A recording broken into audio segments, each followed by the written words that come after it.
You were laughing. All right. All right, let me call the Legislative Rules and Governmental Operations Committee to order. April 28th, 2023, time is 1:10 p.m. Approval of the minutes, March 23rd, 2023. Can I get a motion to approve? Made by Supervisor Driscoll, seconded by Supervisor Frazier. Any discussion? All right, vote to approve the minutes as presented. All those in favor say aye. Aye. Any nays? All right, passes. Next, let me move over to information technology agenda. And going to the floor, any comments? Okay.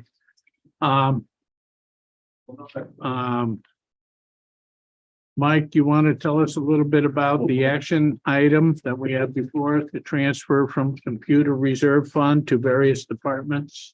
Yep, we just bought all of our servers and equipment we needed, and now we're just getting our Microsoft licensing between our network and the sheriff's network. All the planned expense in the reserve fund, and just need to get the money moved so we can buy our licenses. Okay, and that Motion. Bring it to the floor. yes, Supervisor Driscoll. On a second. Okay. Like Mr. Motion made to approve by Supervisor Wild, seconded by Supervisor Driscoll. Any further discussion? Hearing none, I'll put this to a vote. All those in favor of the transfer, discuss, say aye. Aye. Right. Any nays? Passes. All right. Next, let's Thanks for the time, Mike.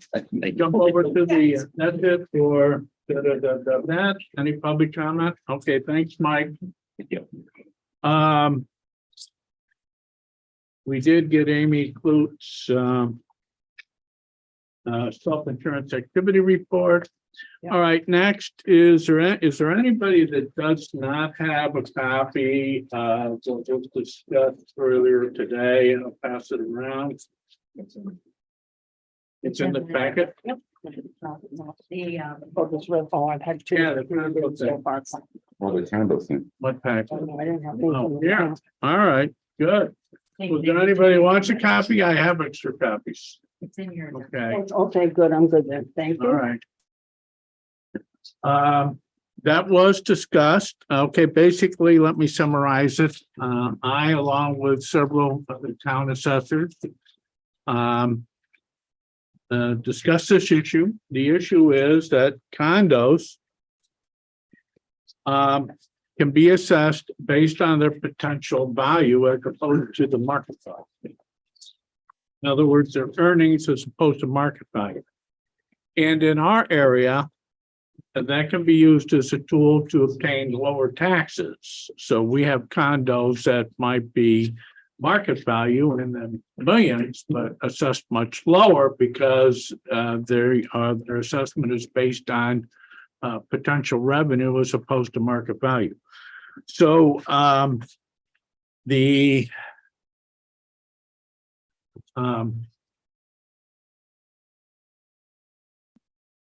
after discussions with Assemblyman Simpson and State Senator Steck, they thought that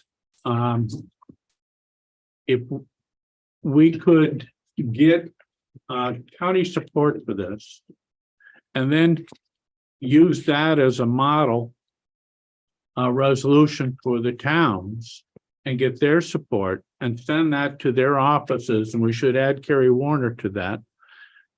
That would be very helpful because legislation that was proposed to give municipalities the option of assessing their condos in market value as opposed to their potential revenue value. It passed both houses in the state legislature and was vetoed by the governor. Now, is there enough to override the governor's veto? I guess it would be close, but they're not sure.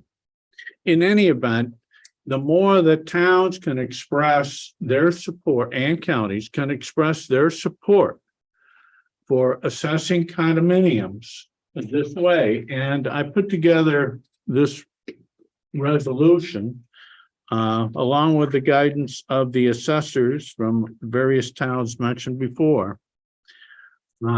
So, and I think there was one small change to the proposed as it goes to the county floor.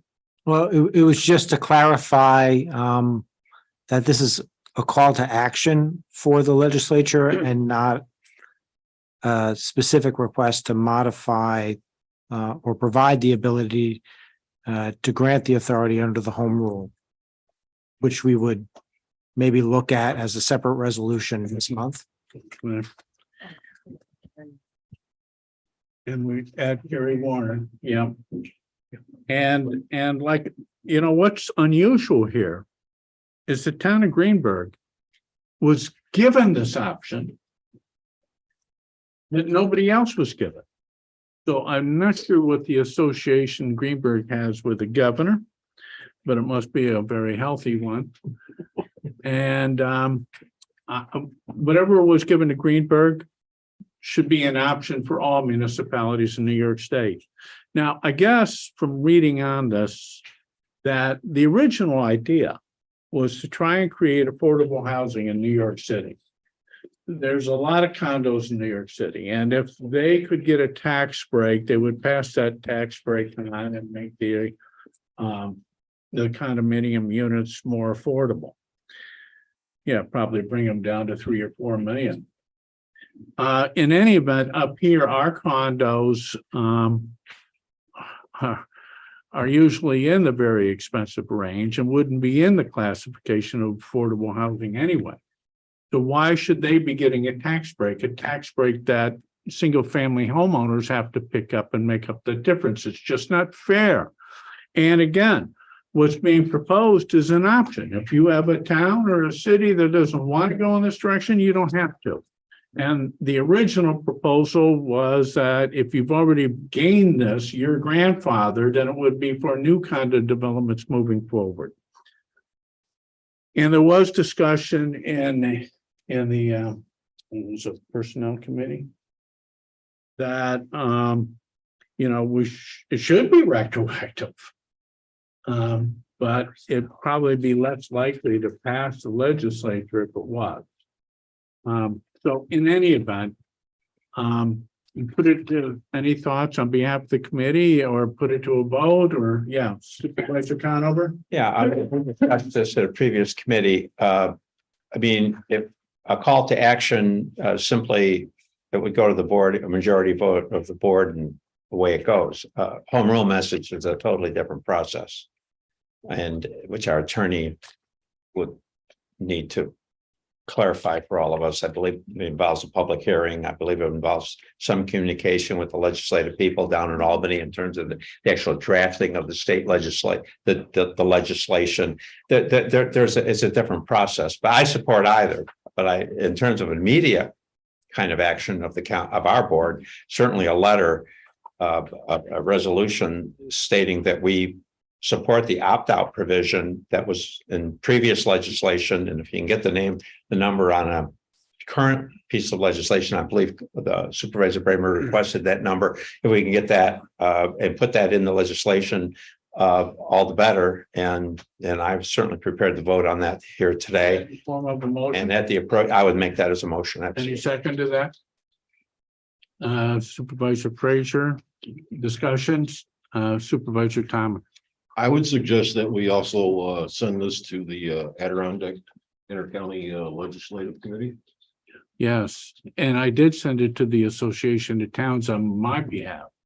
But it'd be nice to have the county also saying, and the towns also saying, and really hit them up good, but that's a good suggestion. I think they meet in Washington County next month. Yeah, that's a good suggestion too.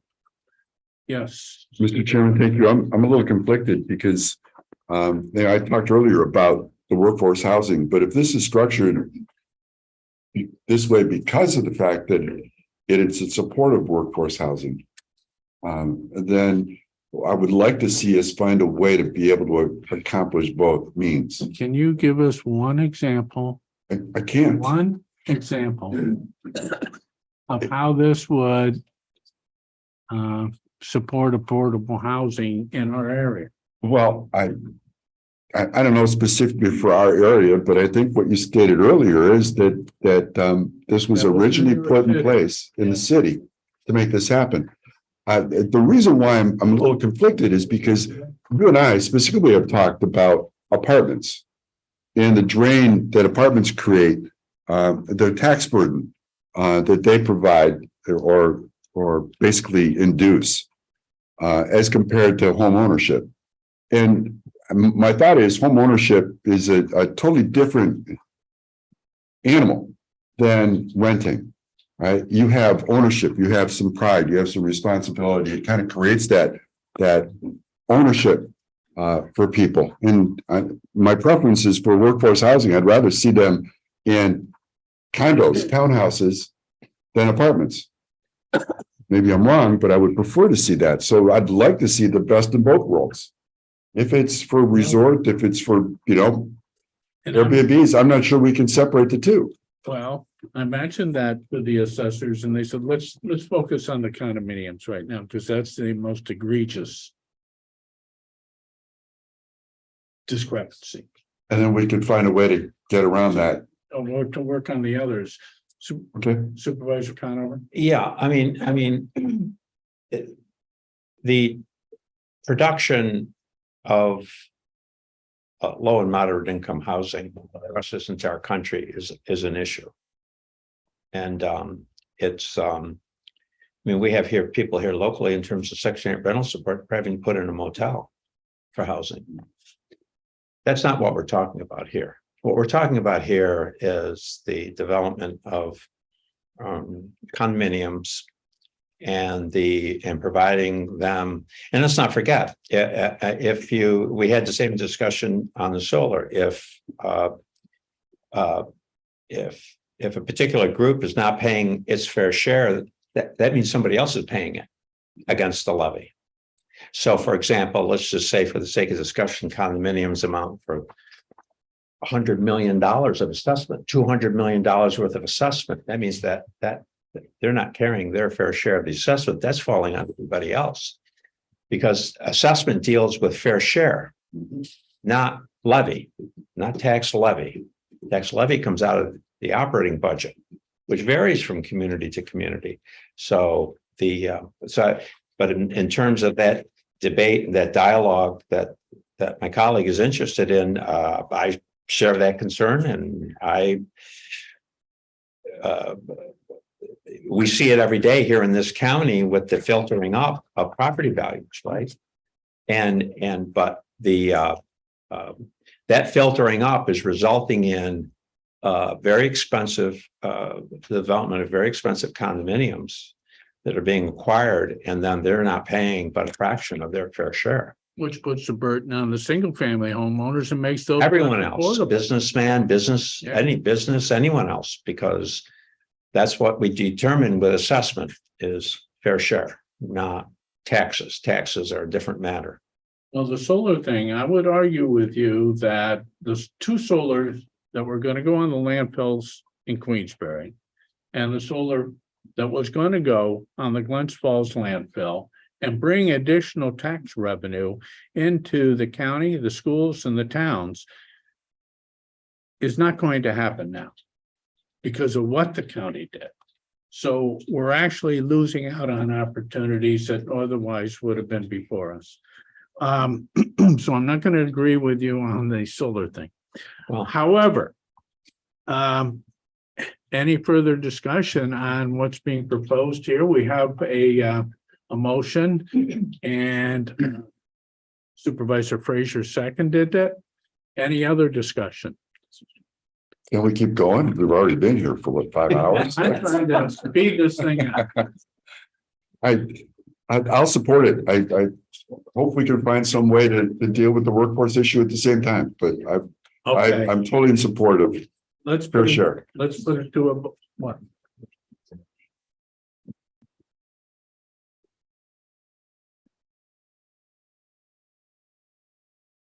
Now, we'll support the same version that went before personnel, right? No, it just was approved. Economic at development environmental. or environmental one. Oh, it This, did? this resolution as you present, as you had it, it was the same one, the environmental concerns. Oh, yeah, So yeah. they already have that resolution coming. Okay, so Are you this just will, supporting? yeah, the we'll idea? support the version that's gone to us, whatever that version. Environmental Close to real what we property. got, right?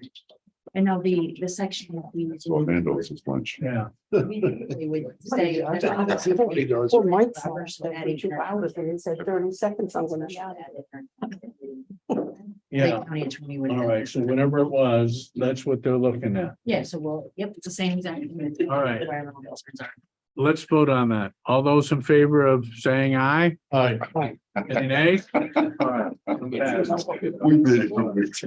Yeah, I'll okay. make sure it gets right in the minutes. All right, now I got some, what? But you won't have a resolution from this committee. We'll just put it in the minutes that you're supporting the resolution that's coming from the Environmental Concerns Committee. That's what I voted for. Yeah, is that okay with Otherwise you'll the have two people that made That's what I voted for, yeah. second, Ed, is that okay? Yes, yeah, Thank you. it was okay. Man, don't we do that during finance where a committee approves something and then basically finance says, yeah, we approve it if it involves any amount of money. Well, it depends on what the referral is. Sometimes it's referred to finance and then the resolution actually comes from the finance committee. Okay, all right. All right, will you pass that around, Ben? We'll make sure it's summed out in the For the minutes. record. Thank you.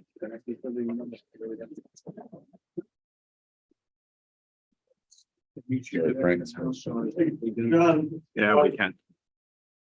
Chairman. While you're getting things ready, can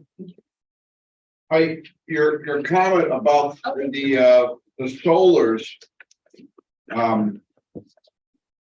Walking out of the deal, Okay. Is that? because of the county's decision, last Friday, I don't know, I'm a little confused by that, Did you? because I've gotten 2 or 3 We- copies of this already. we're still able to negotiate if they want to, correct? But wasn't it the highest tax bills that we have in the city of Glens Falls, which is the city of Glens Falls landfill, in the town of Queensbury, Queensbury is our school tax, and they're the ones that said, no, you don't get a break. So I don't know, I was just a little taken back by blamed on the county, and it was not all. I don't think it's all the county, the schools the ones that said, no. Well, Queensbury did. I don't know about the other schools. Well, I don't know either, but Yeah, we still had the opportunity to We negotiate. have 4 school systems in. Yeah. I was just saying, I think the Yeah. comment was, look, you made the county look bad, I don't know. Well, All towns. I didn't agree with that whole thing after I learned more about it, thanks to the county attorney and Supervisor Braman. Okay. Now, again, they keep asking me, would we support the opposition of passage of a conservation subdivision design bill? So Supervisor Leggett tried to help me out here, and he said, well, the Adirondack Park Agency and the Adirondack Association of Towns and Villages oppose this proposed conservation subdivision design bill because it's even stricter than the APAs, is what Supervisor Leggett said to me. And after discussing the topic with members of the Adirondack Association of Towns and Villages. So Mr. Leggett also gave me, which I gave to you, the Adirondack Park Agency's vision of what it's doing now and why it thinks that the conservation subdivision design bill is not good.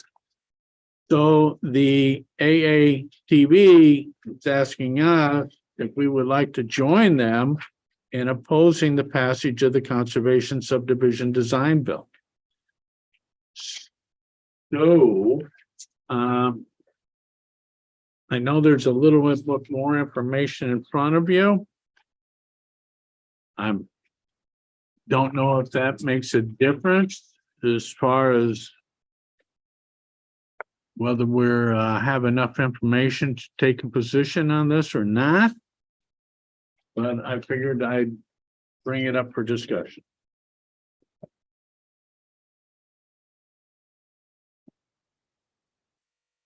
Supervisor Bramer, is your organization having a position on this at all?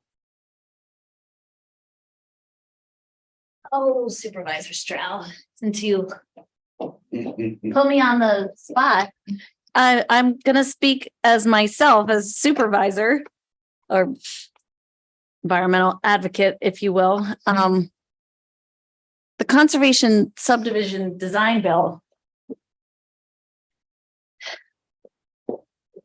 I pulled something up. This is not about the specific bill in front of you or that's proposed, but this is a similar one, and I'll tell you where it comes from in just a second. But it's described as the purpose of a conservation subdivision is to preserve large areas of open space along with the natural and scenic resources within them. Well-designed conservation subdivisions also lower building costs by minimizing infrastructure, increase home values for residents, and protect the overall town environment by, among other things, reducing stormwater runoff. The purpose is to cluster the development of a new subdivision into one area of the property, allowing the property owner to still get as many lots as they would have otherwise, just making them into a smaller condensed area so that they're not spread out all over the site, which protects the sensitive natural resources of a site. And also, like this reads, it's reducing the infrastructure and reducing fragmentation for the environment because you don't have roads all over the piece of property reaching into the, I'm going to call it the back country. You keep everything like up close to the front country where there's already infrastructure, but you're not losing any of the lots. That's the overall concept. And what I was reading from is Town of Queensberry's subdivision rules. This is not a new concept. This is something that is been in existence. Towns have already adopted similar things. So I personally think it's important. I think it protects the landowner, gives them consistency, helps them understand what the APA is going to actually be requiring of them. Right now, it's a little bit nebulous because the agency can do a variety of different things. This provides the landowner clarity. I also want to point out that when our esteemed colleague, Mr. Simpson, was on AATV, and I believe the president, they at the time were part of the negotiation to create the conservation subdivision design bill, and they supported it. At some point, they decided to change their minds and now they don't support it anymore, but I have yet to hear of a good argument for why they don't support it. And lastly, I'm going to say there's no Senate sponsor right now. So I really don't think this is going to go this legislative session. And to answer your question, Protect does support this conservation subdivision design bill because it was developed in consultation with a bunch of stakeholders. Do they love everything in it? No, there were some giveaways about transferable development rights that they didn't really like. I wasn't part of the organization when this whole thing was crafted, but they supported it at the time. But really, there's no Senate sponsor this year, and I don't think that we should be on record saying that we oppose this sort of bill. Maybe not this one right now this year, but I would ask the committee to do nothing. So one of the differences, Supervisor Bramer, just for clarity, is the Adirondack Park Agency, like the town of Queensberry, allows and encourages clustering. However, in contrast, this new proposal does not call for clustering. No, it does. It does. Oh, it does. It does. Mr. Chairman. All right. Yes, Supervisor Wild. Hey, before I joined this board and became more involved with the political workings of Warren County, I knew about the Adirondack Park Agency. What I didn't know about is all the challenges that the towns within the Adirondack Park have to deal with, and they're extensive. And I'm not sure about this. I need more time to think about it. But one of the things that originally comes to mind is this a way for the APA and the state to actually grab more land from the towns because they're reserving it and making this clustering happen. I don't know. But what I do get concerned about is whether or not we're still allowing the towns to do what they need to do. They have housing issues also because they can't get people that are going to drive from Glens Falls to Stony Creek necessarily, or Thurman or somewhere else for jobs. It's not easy to do. So they need to be able to build their own workforce housing. And I'm not sure if this is contrary to what the towns feel they need. So it's just my thought, and maybe agree the other with towns can speak up. Not so sure either myself. Supervisor Conover. Yeah, I mean, I would agree with Supervisor Bramer that this is, and John and Supervisor. It's not a new concept. The idea here being that there's a difference between density and intensity of development. You can have the same density on 10% of a piece of property that you can have across the entire property, not changed, but you have changed the intensity of the development because now you have 95% you've maintained as open space. So for example, whether you build 10 units and you spread them across an entire track, or you build 10 units over here and keep all the rest open space, the density is the same, but the intensity is different. Big difference. And I would agree with my colleague from Glens Falls and Queensbury. I think that at least for the moment, I think that maybe we should just be thinking about this going forward. And I'd like to see more concurrence from the associations we contribute to and the APA and perhaps some of the other organizations. But I think the basic concept here is embedded in a lot of our local zoning already, as you have pointed out. What the differences, specific differences are going to be, I'm unsure sitting here today. But that's, but many of our codes do distinguish between density and intensity of development, and are concerned with stormwater and all of these other kinds of issues. So I don't think we should be acting on this today. I would agree with Supervisor Bramer. Supervisor Thomas. I think this should be left with the Adirondack Park Agency. I don't think the legislature should be intervening into this. I think it should be done on a case by case basis. I think in some instances, this is probably a good idea. I think in other instances, you're basically taking somebody's property, and you're telling them you build here and the rest of it is put into an easement or whatever. All right. So I think it needs to stay with the park agency. They're hard enough to deal with. And I think that, that's what their job is to make sure that these things are done properly. And I think that's where it should be. All right. Yeah. Thank you, Mr. Chairman. And that is the position of the Adirondack Park Agency. They believe they have everything in place to take the necessary steps to protect the environment while encouraging development or letting development. Now, if you want to move to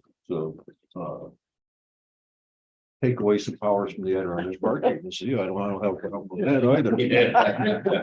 I mean, like Stony Creek, the state already owns 53% of the town, and now you want to tell somebody that's got a large chunk of property that, okay, you can develop only here though, but the rest of it, we want to, I don't know, that should be on a case by case basis.